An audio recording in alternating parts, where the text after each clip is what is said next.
नमस्कार बच्चों, हम लोग पढ़ रहे थे कक्षा 10 की विज्ञान, जिसमें अध्याय 3 धातु एवं अधातु। उसमें हमने धातुओं के भौतिक एवं रासायनिक गुणधर्म पढ़ लिए थे।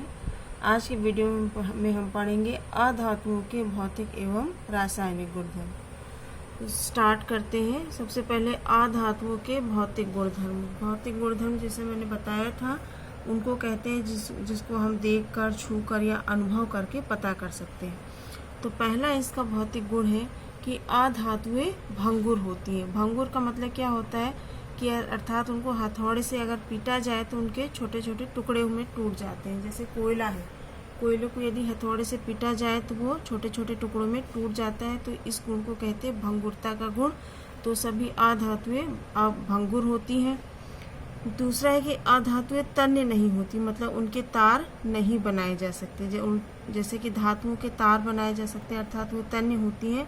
तो अधातुओं में इसका उल्टा है कि अधातुएं तन्य नहीं होती।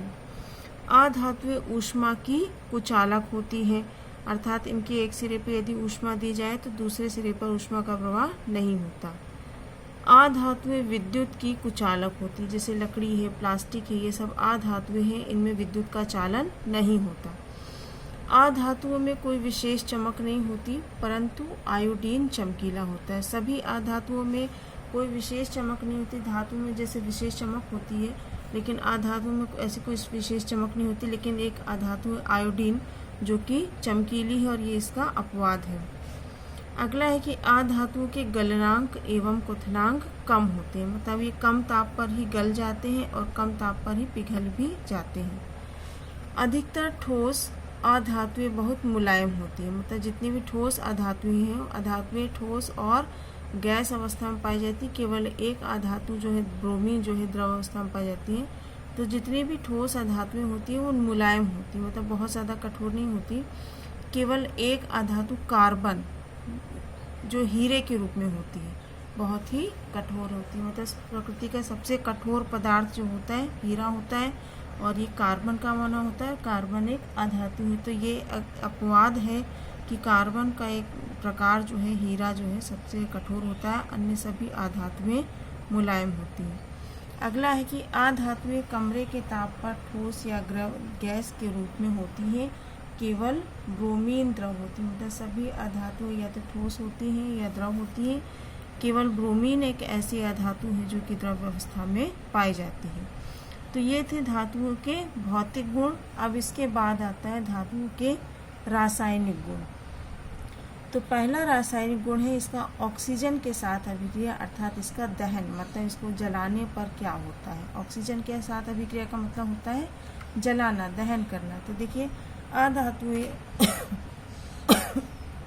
ऑक्सीजन के साथ अभिक्रिया करके अम्लीय ऑक्साइड बनाती। कैसे ऑक्साइड बनाती? अम्लीय। ये इंपॉर्टेंट बात है कि अधातुएं ऑक्सीजन के साथ अभिक्रिया करके अम्लीय ऑक्साइड बनाती है, जबकि धातुएं क्षारीय ऑक्साइड बनाती है। जैसे कि कार्बन है, जैसे कोक, मतलब कोयला है, उसको यदि जलाया जाए, ऑक्सीजन के साथ अभिक्रिया की जाए तो बनता है कार्बन डाइऑक्साइड, और ये भी एक अम्लीय होता है।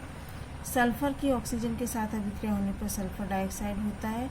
तो सल्फर डाइऑक्साइड भी एक अम्लीय यौगिक होता है। इसमें इम्पॉर्टेंट बात है कि अधातुओं के ऑक्साइड अम्लीय प्रकृति के होते हैं, जैसे मैंने पहले भी बताया है, एवं जल में घुलकर अम्ल बनाते हैं। ये जो अम्लीय ऑक्साइड बने हैं, कार्बन डाइऑक्साइड, सल्फर डाइऑक्साइड, ये सब जल में घुलकर अम्लीय अम्ल बनाते हैं। जैसे कार्बन डाइऑक्साइड जब जल में घुलती है तो कार्बोनिक अम्ल बनता है, जिसका सूत्र होता है H2CO3। इसी तरह सल्फर डाइऑक्साइड की प्रकृति भी अम्लीय होती है, और ये जब इसकी जल के साथ अभिक्रिया होती है तो सल्फ्यूरस अम्ल बनता है। ठीक है, तो अधातुओं के जितने भी ऑक्साइड होते हैं वो अम्लीय होते हैं, और जल के साथ अभिक्रिया करके ये ऑक्साइड अम्ल का निर्माण करते हैं।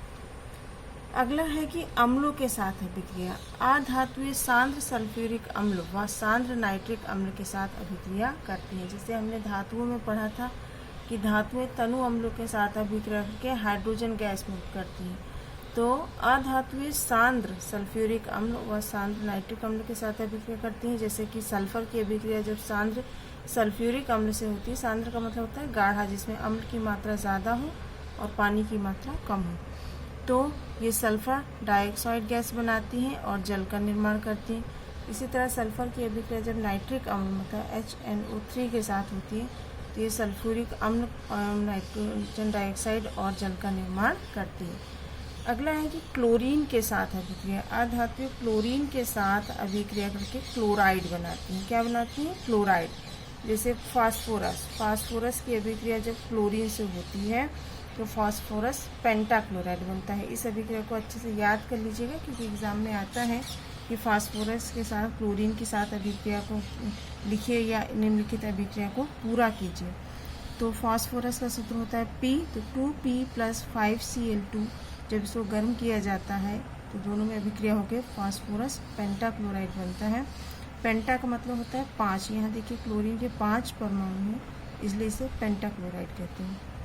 और 2S + Cl2 तो बनता है H2Cl2 मतलब सल्फर मोनोक्लोराइड। तो अधातुएं क्लोरीन के साथ अभिक्रिया करके क्लोराइड बनाती हैं। अगला है हाइड्रोजन के साथ अभिक्रिया। तो अधातुएं हाइड्रोजन के साथ अभिक्रिया के सहसंयोजक हाइड्राइड बनाती है। धातुएं जो होती है अधिकतर विद्युत संयोजक यौगिक बनाती हैं, लेकिन अधातुएं सहसंयोजक यौगिक बनाती हैं। जैसे कि सल्फर की जब हाइड्रोजन गैस के साथ 440 डिग्री सेल्सियस पर अभिक्रिया होती है तो हाइड्रोजन सल्फाइड गैस बनती है, और नाइट्रोजन की हाइड्रोजन के साथ जब 500 डिग्री सेल्सियस पे अभिक्रिया होती है तो अमोनिया गैस, अमोनिया का सूत्र होता है NH3, जो मुख्य रूप से प्रशीतक या ठंडे करने जैसे कोल्ड स्टोर है तो उसमें ये यूज़ होती है, अमोनिया गैस का निर्माण होता है। तो ये आज का वीडियो यहीं पर समाप्त हो रहा है। अगले वीडियो में हम इसके आगे के टॉपिक्स में चर्चा करेंगे। Thank you.